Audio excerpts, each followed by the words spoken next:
So have you been able to make any plans about bringing those pigeons up to the middle of nowhere with you? I'm going to bring one of my horsemen's up, my black one, the one with the one we did the amputation on. Oh, okay. I want to bring him up because, well, first of all, he's black. He's like a black bar, Yeah. and I'm gonna bring him up because I think he looks like a big old crow. Yeah, I was gonna Or say, yeah. there's a lot of ravens up here. I saw a bald eagle 2 weeks ago. That's cool. That was really neat. But there are a few bird of prey around. But I think I'll have a better chance if I fly a blackbird. What do you think? I think that's what my saving grace out here is ravens. There was a guy who posted on one of the, I don't know, one of the Facebook pigeon groups about how many birds are you losing every year, and I mean, like I put 1 to 2, and really those are only if I do like a far release. Because when I'm flying out here, I typically don't get that. And then, man, some of these people, they're like, one guy put on there, every time I fly my birds, I'm losing a bird. Well, rollers will.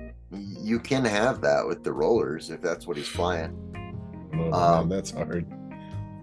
How do you yeah, get well, it's anywhere? like How do you do any breeding? Like, how do if you're losing a bird every time you fly, or do you just not fly? I mean, that's heavy losses right there. I've lost a few, and I even got the one on video that one time, which is a rather impressive video.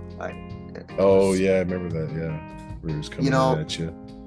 as much of a bummer as it was, it's still it was I was rooting for the birds the whole time. Come on, guys, you can do it. You could probably hear me in the background hollering. Oh yeah, It's a rather impressive show, and it went on for 10 minutes. yeah. You know, but hey, if you're gonna, I mean, fact of the matter is, if you're gonna fly birds, you no longer have the control of the cage. So Yeah, it's things true. happen. Yep. Things happen. It could Especially just doing drops and stuff. You're going 40 miles away from home. That's a lot of territory they're covering. A lot of different scenarios. They're probably going to come across a bird of prey or something else. I worry more about them smashing into something uh than running into a Mm. hawk. Um, the homers I've had no problems with the hawk or any of that. Um, they tend to actually fly towards the hawk. If they see the hawk on a telephone pole, they'll circle him. They'll circle him and they'll keep making passes at him until the hawk moves. Huh. Yeah. But the rollers, now, we talk about things happening. Heck, I raised a roller from a pair of birds that I got from the club auction, and that grand champion pair. Oh yeah, yeah, yeah. Okay, so I raised up a baby, and it was in the breeder loft. I didn't have anything to fly it with, and it was bright white, so I didn't want to just turn it loose. It got loose one day out of the kit box. I just started to settle it, and he got loose. I think it was when we were just putting him in there that day, and that little bugger, he took off. He made 2 laps and never came back. Mm. That's a roller. Things happen sometimes. And he wasn't meant to be turned loose yet, though. I guess that's the big kicker. Is it just he was very strong. He was eating with the breeders, so he was full of high protein feed. Yeah, yeah. Full And tank. he wasn't hungry, so he had no reason to come home. Yeah, yeah. And he just bounced. So, I mean, things happen.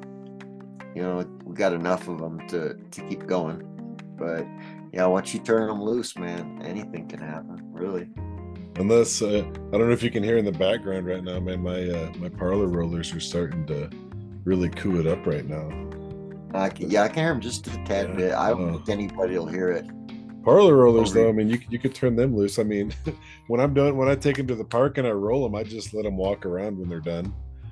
Yeah, They're not going to go anywhere, and sort of a BOP coming down and spotting them. But It was funny. My little boy, he Like little just chickens. yeah, that's what they look like, tiny ones. But yeah, my little boy, he just learned how to walk, and so he's out there trying to catch them, and they cannot walk him, and then so he was crawling, and so he was down on the ground, and then it rolled backwards into his face, and he didn't know what to do. It was funny.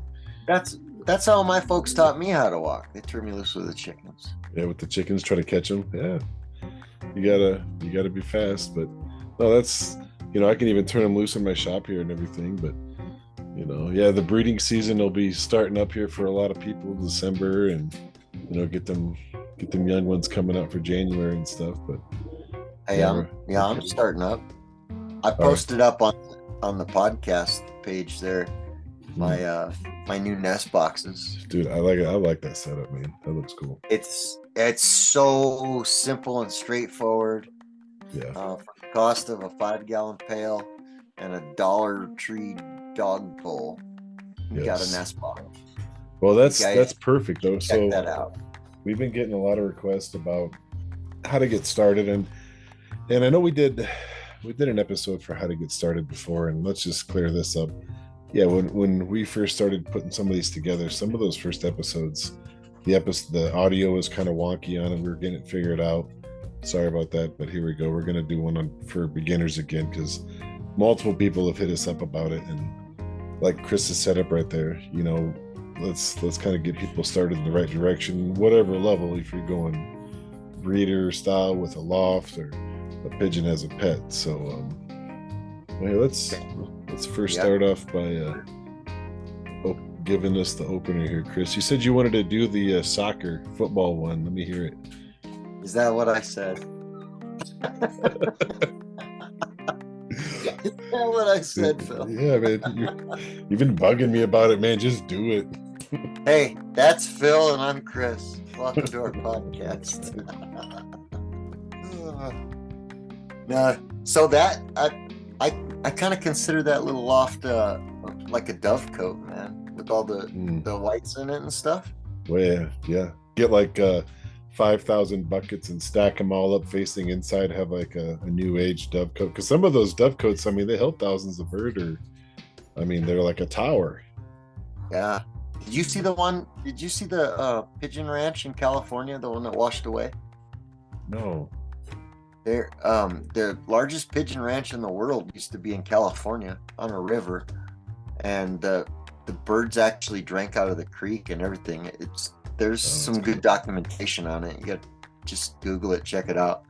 But it was all Big Kings, I think. But it was the largest squab farm in the country or the world or whatever. But the fresh water source that they were next to inevitably took them out.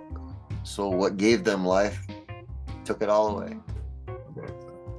Lasted for it seems like it was a short time, but they had like I want to say 5,000, but that seems real.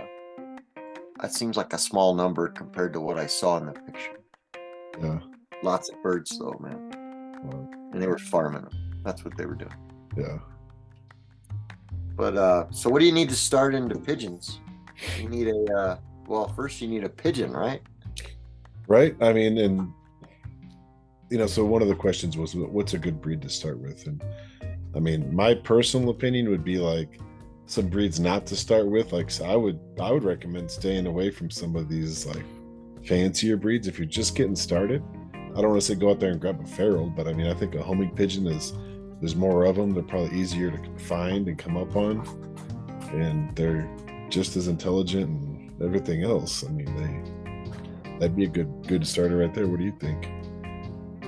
Yeah, they're very durable. A good racer is a nice durable pigeon. That's a good way to describe it. They are durable. They can kind of take a little bit of messing up on the owner's part and still come back. Well, some of them make it through dove season and lose their legs and still return home. Yeah. There's things like that. They're tough, man. They're tough. There's some good stories out there about pigeons getting into an accident or whatever and losing a leg or whatever and still returning home, and they're still alive today. So that's a good one. The one I recommend is the one I started with. The classic old frill, satinette. That's what we started with. Yeah. And if you Google what ones make the best pets, that's in there. It's like Lahores, and then the classic frills are like in the top 3 too. Yeah. So they must have a decent temperament and good relationship with people, and they have an incredible personality, much like mine. They're not approachable. So this is something I think every beginner should know. One pigeon is a lot of fun. One pigeon is a lot of fun. When they bond with you, they can become very interactive. They're a lot of fun, and people look at you, you got a pigeon, weird, but they all think it's cool. Low key though, it's cool. But when you say, "Oh, my pigeon needs a friend," and you pair that pigeon up with another pigeon, it just ain't the same. Be ready for that, because once they start doing pigeon things and start breeding, pairing off, they become territorial. Start talking behind your back in pigeon. Yeah, they'll slap you. They give you the pow pow, Or so my little frill, she can grab a hold, and it doesn't hurt. They don't have no power, but they're pretty aggressive about it. But that's something I think every beginner should know. Yeah, and honestly, I mean, if you're going for a pet, it's not like a dog or I don't know, cats, whatever. But yeah, when you get more than one, it does change. But I think like when you get more than one dog, like it's still, there's still like that pet. But yeah, with pigeons it's different. I mean, ours, I like having just the one, because then it also just gets that much more handling time, and like you say, the personality and everything really develops more in that way. But and it's a lot less work. Yeah, that too. I mean, yeah, because so you're talking cages and stuff like that. You definitely want to get something with a pull-out tray. Get something that's not going to be a headache to clean. A wire floor with a pull-out tray is the most hygienic. Yeah, and that's one thing. Everything should be hygienic. Their waterers. You need a waterer that they cannot defecate in. You don't want their dirty, birdie feet in there. You don't want them bathing in their water. You don't want them crapping in their water. That's the easiest number one way to get a sick pigeon. Yeah, and it's like the most common way that when birds do get sick, it's because of that. So get the bullet style, where it looks like a bullet with a rounded top where they can't get on top of it, and the sides just have holes in them to stick their heads through. And you can make one. They've sure. You can make them. For one bird, you could make it out of a juice jug. Mm-hmm. That'd be a very simple way. Just cut a hole on the side of it at an appropriate height, and keep some water in that bad boy. Pigeons don't drink like chickens. They don't lap it up. They put their whole face in it. First time you'll see it, pigeon's thirsty. Yeah, a lot of that stuff can be DIY. Like, even if you go bigger, like you did with your loft, and you used 5-gallon buckets for their nesting, that's one way to do it right there. That's efficient. The nest bowls, you don't have to get nest bowls. A lot of guys are using just these the dog bowls from the dollar store. I started using those. I had a pigeon, I told you about this, that I had it in one of those vented nest bowls where there's slots in there. I had the same thing happen. I know exactly what you're talking about. Yep, and it's so disgusting. The little pigeon leg got stuck down in there, and they, you check it every day, but then by the next day it's all swolled up. So I had to cut that nest bowl around its leg and pull it out, and it healed up 100%, but just unnecessary. I've never had that happen with the dog bowls from the dollar store. I've had losses in those bowls that you're talking about. I hate it. The vended ones. Yeah. So a dog bowl, even if you just got one pigeon, our house pigeon has a nest bowl in there, and it works good. And I even use the dog bowls in my breeder loft too, for all the breeders to use as well. So yeah, that's your bird's bed. Yeah, they'll hang out there. You can throw a little perch up in there. There's a lot of posts on the Facebook group for the Pigeons as Pets about what are good toys and stuff. And I have two car mirrors in my breeder loft, just for them to kind of play with or whatever. But a bell on a string, just something for them to peck at or whatever. But that's kind of, that's more in the realm of pets, which is definitely a growing. It's even like a new side of the hobby that's kind of coming back. I mean, it's been around, but it's getting pretty popular again. Well, I don't know if it's gotten more popular or, per capita. I think it probably is, kind of staying the same, but we've got so many more people in this world now. You know what I'm saying? Yeah. I could say it's very popular among certain people, but I think it's probably holding on, pretty good. The dynamic is changing a little bit. The one loft races have changed all that, so on and so forth. Club wise, anyway. Yeah, and that's the side of it too. I guess I'm really talking a lot of pet stuff, but yeah, the other sides of it, if you want to get into the fancy pigeons and you want to have a little loft or something like that, rolling pigeons especially, their lofts are basically just gym lockers. They're not much of anything. You can go online and look any of these things up, Pinterest and stuff like that, for how to build a loft, and you're building a loft based on what you're doing. If you are, oh, I'm all about this one breed of pigeon, and then it's a fancy breed or something like that, all lofts will have a general design. We've talked about this before with ventilation, but not drafty. You want to keep all the droppings dry. The square foot per bird is kind of minimum.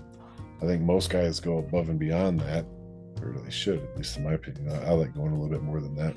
Well, and that doesn't mean that your cage is 12 inches by 12 inches.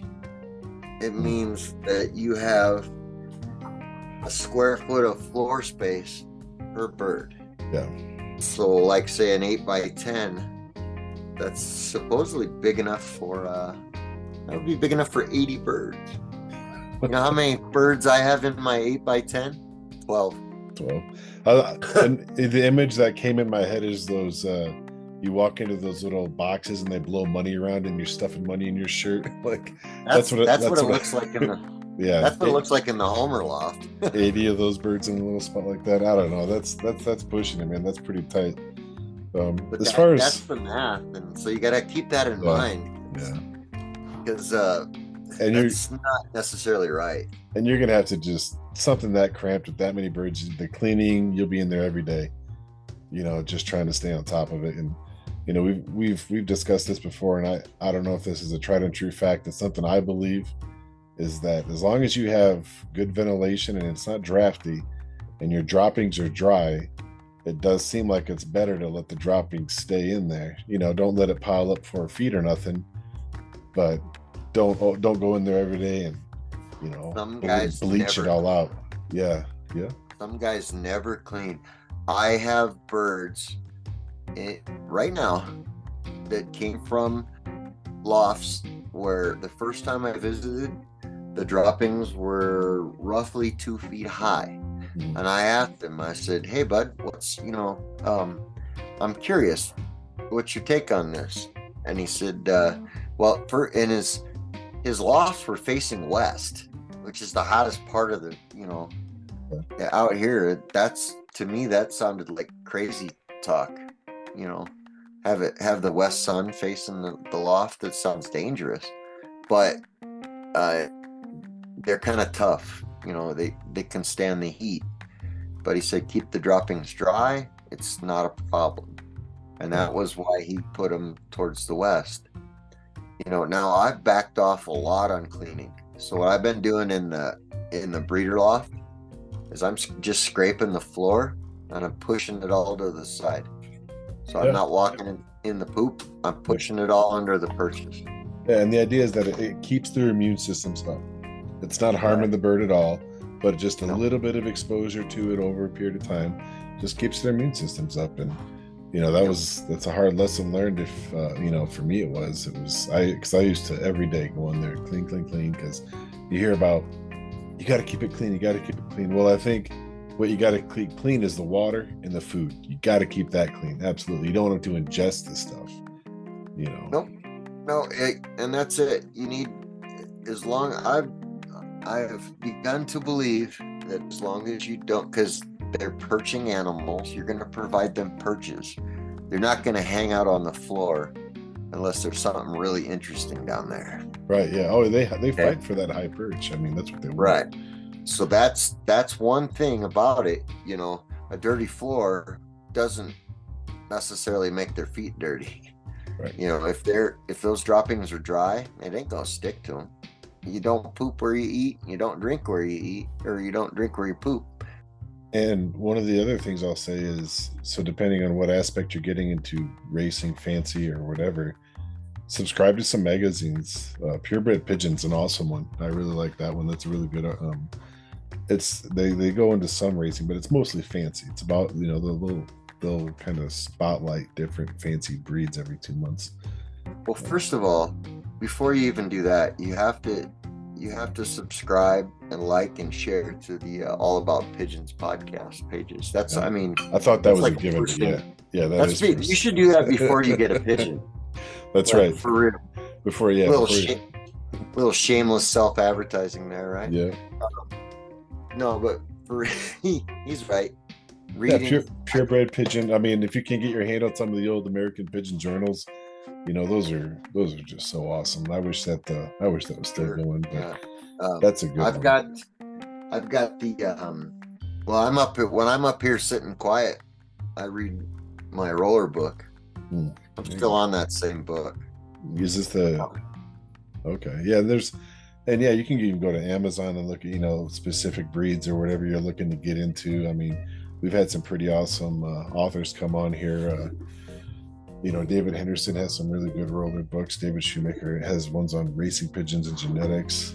There's a whole bunch that you can even find online if you're looking for that. The NPA, join the NPA. I know that's just an American thing. We got like listeners in like 10 different countries, but there's something where you are, guaranteed, almost anywhere you go. I mean, especially if you're in Europe and stuff like that, they're really big over there. So find a club, find a magazine that you can subscribe to. Clubs are a good way to also get your birds too, because you can handle the bird, you can talk to the person breeding it, you can see it. It's a really good way of doing it. Sometimes pet shops and stuff like that will even have pigeons, but I think going to a pigeon club show where there's actually pigeon fanciers, your odds are getting a better bird are a little bit higher. My partner in crime works for a pet shop, one of the largest pet shops in the country. I don't recommend a pet shop. Yeah. That's just me. The best birds I've ever gotten have come from, folks that are pigeon keepers. Yeah. Yeah. And even if you're getting their cull birds, it's still a better starting point. It is. Yeah. Yeah. Because, I guess there's two reasons for me. One is genetics. Usually you get a poorly bred bird, unless it's somebody's cull. And then two is health wise. I've never had any kind of luck with animals from pet stores. You know what I'm talking about. Yeah, no, I mean, I think that's how pet stores do it with almost all their pets, really. That's how you get a returning customer, But yeah, that's any place where you can go to where there's already people that are in that hobby. That's going to be a good way to get started off with it. You're going to get a mentor. Yeah. Find somebody that knows, figure out what you want to raise, what style of bird you want to raise, and surround yourself by those people. And it should be obvious at this point that pigeon people love talking about pigeons.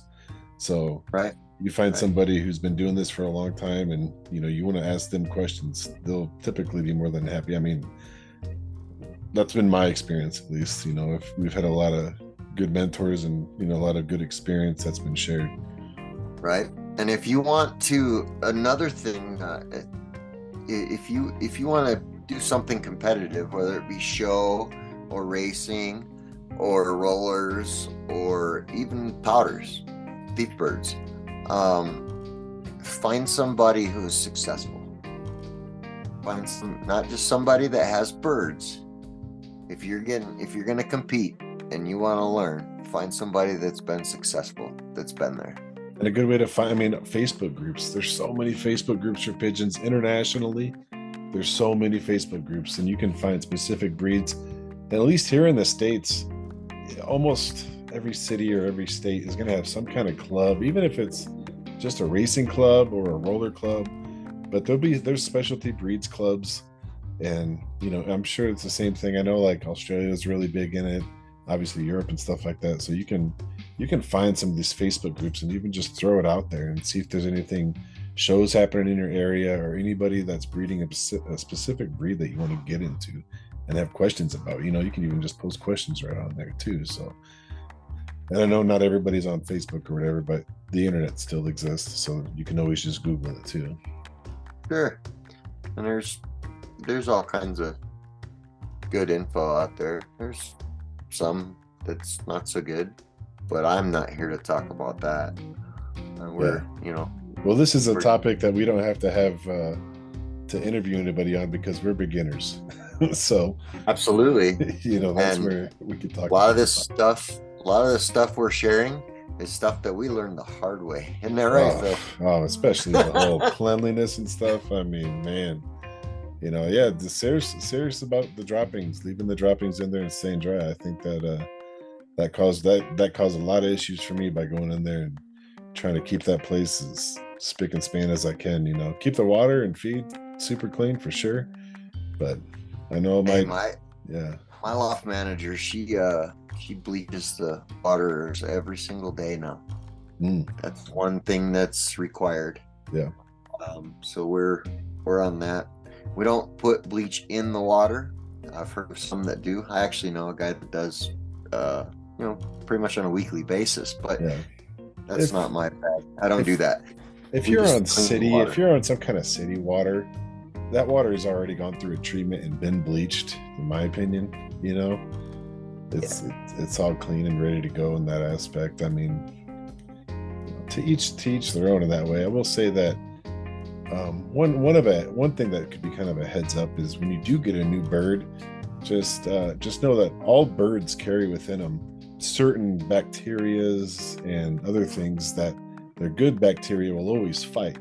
But when a bird gets moved around or shipped, if you ship a bird to you, that bird's going to get stressed out. The good bacteria is going to go away, and then you're going to, you could have the potential for some of the bad stuff come up. So definitely watch your bird's droppings. That's a big one.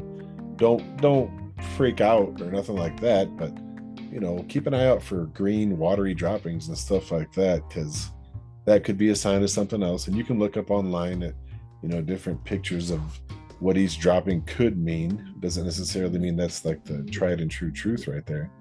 But when a bird does get moved around, sometimes that can happen. And that's like what Chris was saying, hard lesson learned for me. I had coccidiosis come through my loft, and I didn't know what it was at first. The birds had green droppings, and I thought it was coccidiosis, and so I put them on a 4-in-1 treatment, and one of the 4s was coccidiosis. But at that point, the coccidiosis was so severe that an all-in-one treatment couldn't really treat it.